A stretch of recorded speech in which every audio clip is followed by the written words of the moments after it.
Hello viewers, I hope आप सब ठीक हो गए स्टूडेंट्स। आज का हमारा एक नया टॉपिक है जो कि बहुत ज़्यादा इंपॉर्टेंट है। वो है हमारे पास प्रोबेबिलिटी। स्टूडेंट्स, प्रोबेबिलिटी को समझने से पहले कुछ हम लोगों को कुछ रूल्स हैं, कुछ मेथड्स हैं जिनको हमें जानना बेहद ज़रूरी है। सबसे पहले तो हम लोगों को प्रोबेबिलिटी स्टार्ट करने से पहले जो है वो सेट थ्योरी के बारे में जानना बहुत ज़्यादा ज़रूरी है। तो इसमें बहुत सी चीज़ें आ जाएंगी हमारे पास कि हमारे पास सेट्स क्या होते हैं, इसके अलावा हमारे पास सबसेट्स क्या होते हैं, इसके अलावा बहुत सी कंडीशंस हैं, बहुत से लॉस हैं जो कि प्रोबेबिलिटी को सॉल्व करने के लिए यूज़ होते हैं। तो सबसे पहले तो हम स्टार्ट करेंगे कि सेट हमारे पास क्या होता है। तो स्टूडेंट, सेट की जो एक डेफिनेशन है वो हमारे पास क्या है। A set is any well defined collection और list of distinct objects. Set के अंदर क्या होता है, हमारे पास एक कलेक्शन होती है, हमारे पास एक वेल डिफाइंड कलेक्शन होती है, और इसके अलावा हमारे पास एक ऑब्जेक्ट्स की जो लिस्ट होती है वो हमारे पास जो है वो सेट जो है वो पूरा कहलाता है। जैसे अगर हम लोग जो है वो एग्जांपल ले लें, जैसे अगर हम लोग एग्जांपल ले लेते हैं, जैसे अगर हम लोग चाहते हैं सेट की कोई एग्जांपल लेना, जैसे अगर हम लोगों के पास है आ स्टूडेंट्स इन द क्लास, ये भी हमारे पास क्या कहलाएगा, ये भी हमारे पास जो है वो एक सेट कहलाएगा। अगर हम एग्जांपल ले लेते हैं the books in the library, the books in a library, ये भी हमारे पास जो है एक सेट ही कहलाएगा, क्योंकि इसमें हमारे पास एक कलेक्शन है, इसमें हमारे पास जो लिस्ट है उनकी जो है वो ऑब्जेक्ट्स की जो है एक प्रॉपर हमारे पास जो है वो लिस्ट है। इसके अलावा अगर हम लोग ले लें एक और एग्जांपल ले लेते हैं the integers, the integers between 1 and 100। तो ये भी हमारे पास क्या होगी, ये भी हमारे पास जो है एक सेट की जो है वो एग्जांपल होगी। तो स्टूडेंट्स, ये हमारे पास जो है वो सेट का कॉन्सेप्ट है। लेकिन अगर हम लोग जिस तरह पहले छोटी क्लासेस में पढ़ चुके हैं कि सेट ए जो हमारे पास इसके बराबर है, वो भी मैं आपको बता देती हूँ। लेकिन इसकी डेफिनेशन के अकॉर्डिंगली मैंने आपको बहुत सिंपल एग्जाम्पल्स दिए हैं कि हमारे पास जो सेट है वो क्या कहलाता है। जैसे अब स्टूडेंट्स, अगर हम लोग एक एग्जांपल ले लेते हैं, जैसे फॉर एग्जांपल हमारे पास एक सेट है A is equals to A B X and Y. तो स्टूडेंट्स, ये तो हमारे पास सेट कहला रहा है, ये हमारे पास क्या कहला रहा है, set A. This is a set ए, और इसके अंदर हमारे पास जो ये बीच में लेटर्स हैं, ये हमारे पास क्या कहला रहे हैं, एलिमेंट्स। इनको हम क्या कहेंगे, एलिमेंट्स। ये हमारे पास एलिमेंट्स कहलाएंगे, और ये हमारे पास क्या होगा, सेट ए। तो एलिमेंट्स की जो प्रॉपर डेफिनेशन है वो क्या कह होगी, the objects are in a set is called elements और मेंबर्स ऑफ सेट। तो हमारे पास जो इसकी डेफिनेशन होगी वो क्या होगी। तो स्टूडेंट, इसकी हमारे पास डेफिनेशन प्रॉपर क्या है, the objects are in a set is called elements और मेंबर्स ऑफ सेट। अच्छा स्टूडेंट्स, अब आपको एक बहुत ही इंपॉर्टेंट बात याद रखनी है। अगर आप देखें तो इस सेट के अंदर ये हमारे पास सेट ए है और ये इसके एलिमेंट्स हैं। अगर हमारे पास जो x है वो इस सेट के अंदर मौजूद है, इसका मतलब है कि जो x है वो हमारे पास एलिमेंट कहलाएगा ए का। यानी इसका मतलब क्या है कि हमारे पास जो x एलिमेंट है वो हमारे सेट ए के अंदर मौजूद है।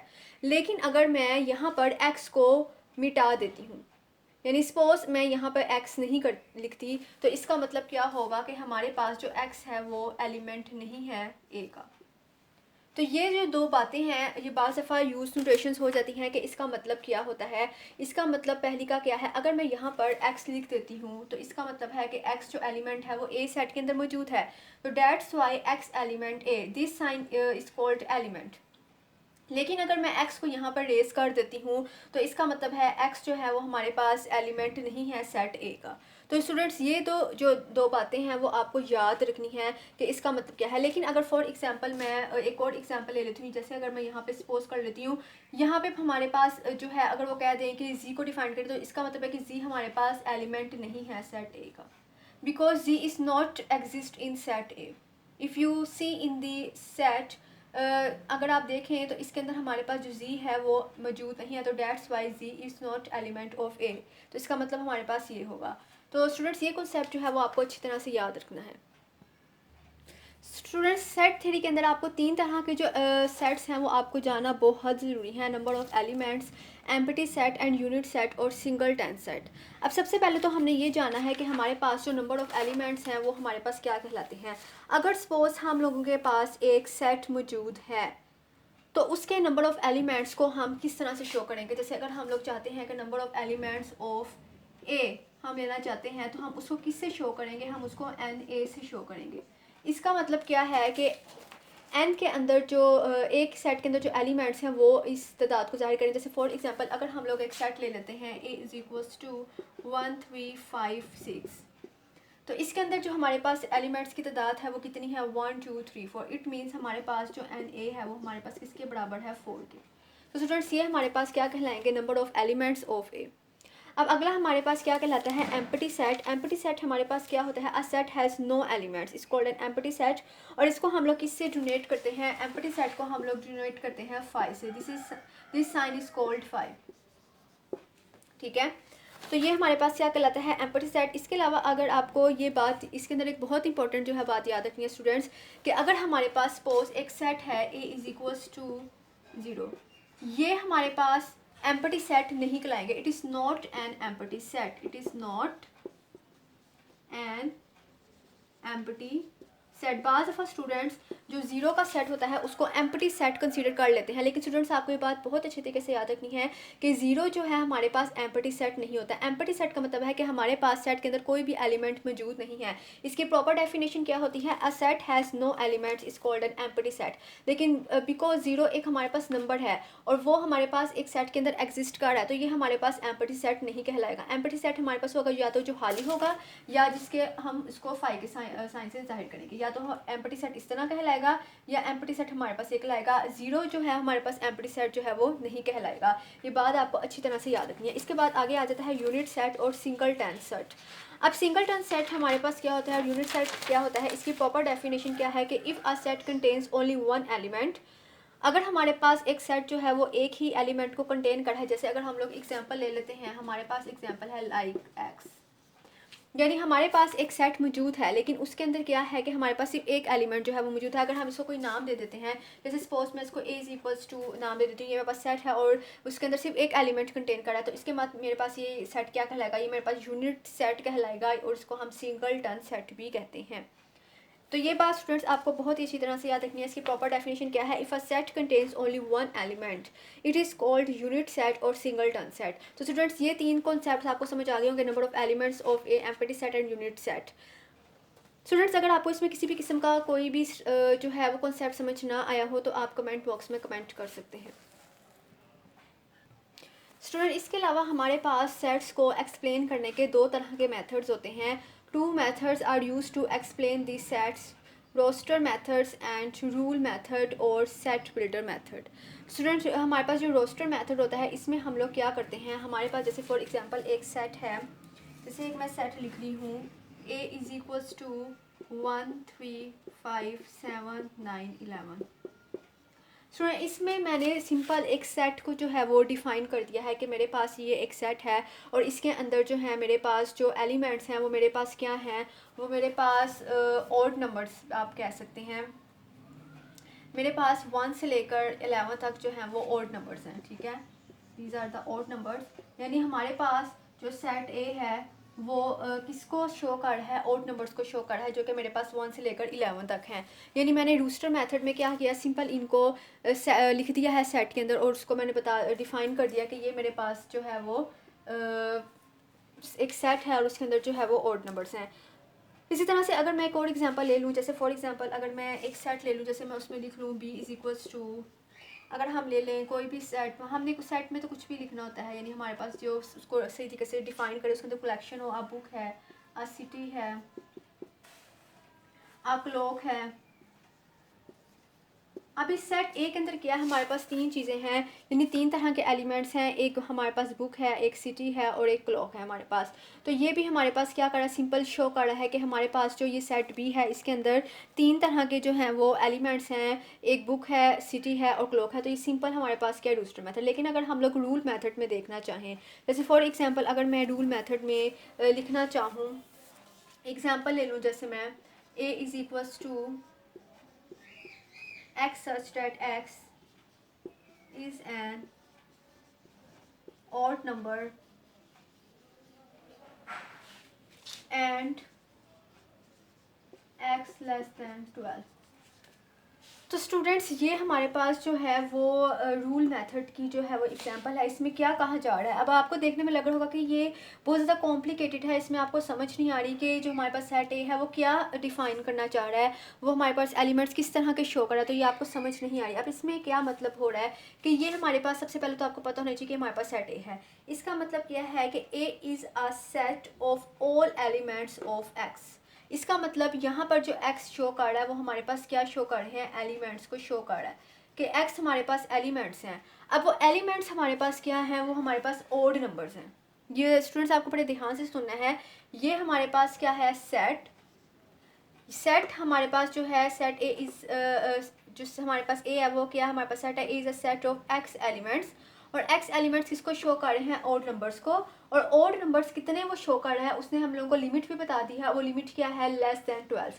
यानी हमारे पास 12 से कम जो है हमारे पास जो ऑड नंबर्स हैं वो हैं। यानी अगर हम लोग इसको मैं अगर रूस्टर मेथड के अंदर लिखना चाहूँ तो मैं इसको किस तरह लिखूँगी, a इज़ इक्वल्स टू 1 3 5 7 9 11।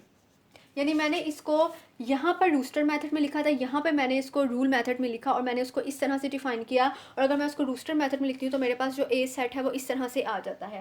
यानी इसमें क्या कह रहा है, और ये जो लाइन है ये हमारे पास क्या शो करती है, ये लाइन हमारे पास कहलाती है सच डैट। ठीक है, ये लाइन हमारे पास क्या कहलाती है, सच डैट। इसका मतलब हमारे पास क्या है कि A is a set of all elements of x such that x is an odd number and x is less than 12।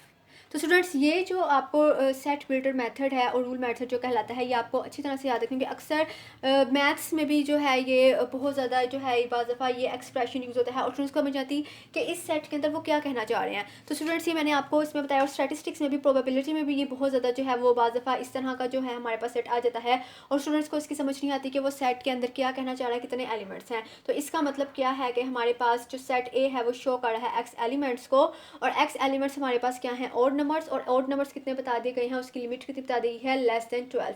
तो जो अगर मैं उसको रूस्टर मेथड में लिखती हूँ तो मेरे पास वो क्या आ जाते हैं, 1 3 5 7 9 11। ये सिंपल मेथड है। तो आई होप आपको रूस्टर मेथड और रूल मेथड जो है जिसको हम सेट फिल्टर मेथड कहते हैं उसकी समझ आ गई होगी।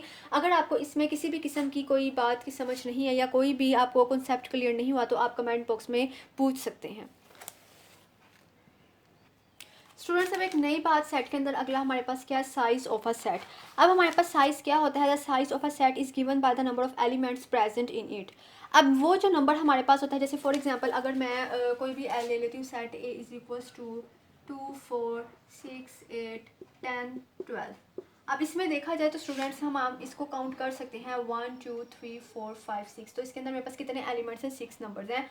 तो इसका मतलब है अब हम इसको किस तरह से डिफाइन करें इस नंबर को। हमारे पास दो तरह के जो हैं वो सेट्स होंगे जिससे हम इसको डिफाइन करेंगे। एक तो हमारे पास होगा फिनाइट सेट, ठीक है, और दूसरा हमारे पास क्या होगा, इनफिनाइट सेट। इनफिनाइट सेट जिससे हम लोग इस नंबर को जो है वो शो करेंगे। अब फिनाइट सेट हमारे पास क्या होता है जिसको हम लोग काउंट कर सकेंगे। जैसे फॉर एग्जांपल मेरे पास ये सेट था, ए इज़ इक्वल्स टू 2 4 6 8 10 12 14। ये मेरे पास किसकी एग्जांपल है, फिनाइट एग्जांपल की, ठीक है, फिनाइट सेट की। लेकिन अगर इसके अलावा अगर मैं ले लूँ, जैसे फॉर एग्जांपल अगर मैं कोई और एग्जांपल ले लेती हूँ, like x such that x is a month of the year. तो स्टूडेंट्स अगर मैंने इसको रूल मेथड के ज़रिए शो किया तो इसका मतलब क्या है कि हमारे पास जो ए है वो सेट है एक्स एलिमेंट्स का, और एक्स हमारे पास क्या शो करते हैं, मंथ्स को शो करते हैं ईयर के अंदर। यानी हम ईयर के अंदर मंथ्स को काउंट कर सकते हैं, क्योंकि हम लोग को पता है कि एक ईयर के अंदर 12 मंथ्स होते हैं, ये तो हम सबको पता है। तो ये हमारे पास क्या होगी, हमारे पास फिनाइट सेट की जो है वो एग्जांपल होगी। इसके अलावा दूसरा आ जाता है इनफिनाइट सेट। अब हमारे पास इनफिनाइट सेट क्या होता है, जैसे फॉर एग्जांपल अगर मैं यहाँ पर ले लेती हूँ w is equals to 0 1 2 3 so on. अब ये मेरे पास क्या है, होल नंबर्स। अब मुझे इसमें लिमिट का नहीं पता, कि मेरे पास ये जो लिमिट है वो कहाँ तक जा रही है, तो इसका मतलब है ये मेरे पास क्या कहलाएगा इनफिनिट, क्योंकि इसमें मैं नंबर्स को जो है वो काउंट नहीं कर सकती, ये अनकाउंटेबल है, तो जिसकी वजह से ये हमारे पास क्या कहलाएगा इनफिनाइट सेट कहलाएगा। अगर मैं इसकी एक और एग्जांपल ले लेती हूँ, लाइक फॉर एग्जांपल अगर मैं ले लेती हूँ a is equals to x such that x is an even integers. Students अगर देखा जाए तो इसके अंदर क्या वो कह रहा है कि हमारे पास जो ए सेट है वो एक्स एलिमेंट्स का है, और जो एक्स एलिमेंट्स हैं वो हमारे पास क्या हैं इवन इंटीजर्स हैं। अब मुझे इसमें नहीं पता कि जो इसकी लिमिट है वो कहाँ तक जा रही है, इसमें बस उन्होंने ये बता दिया कि हमारे पास जो एक्स एलिमेंट्स हैं वो इवन इंटीजर्स हैं, वो जितने भी हैं। जैसे फॉर एग्जांपल अगर मैं इसको रूस्टर मेथड में लिखना चाहूँ, जैसे मेरे पास हैं 2 4 6 8 सो ऑन, पर मुझे इसकी लिमिट का नहीं पता कि कहाँ तक जाने, तो ये मेरे पास क्या सेट कहलाएगा इनफिनाइट सेट कहलाएगा। और फिनाइट सेट मेरे पास क्योंकि जिसमें मुझे लिमिट का पता है, मैं इसको काउंट कर सकती हूँ, तो वो मेरे पास क्या कहलाएगा फिनाइट सेट। तो इस तरह हम लोग सेट के साइज़ को दो तरह से सेट से हम जाहिर करते हैं, फिनाइट सेट से और इनफिनाइट सेट से। स्टूडेंट आई होप आपको ये जो टॉपिक है अच्छी तरह से समझ आ गया होगा सेट्स का। अगर आपको इसमें किसी भी स्टेप की या किसी भी बात की समझ नहीं आई तो आप कमेंट बॉक्स में कमेंट कर सकते हैं, क्योंकि ये बात मैं बार बार कहती हूँ। और स्टूडेंट्स अगर आपको मेरी वीडियो अच्छी लगी है तो इसको लाइक ज़रूर कीजिएगा और मेरे चैनल को सब्सक्राइब करना मत भूलिएगा, ताकि आपको मेरी आगे आने वाली वीडियोज़ की नोटिफिकेशंस मिलती रहें। And thank you so much for watching my video. Good bye.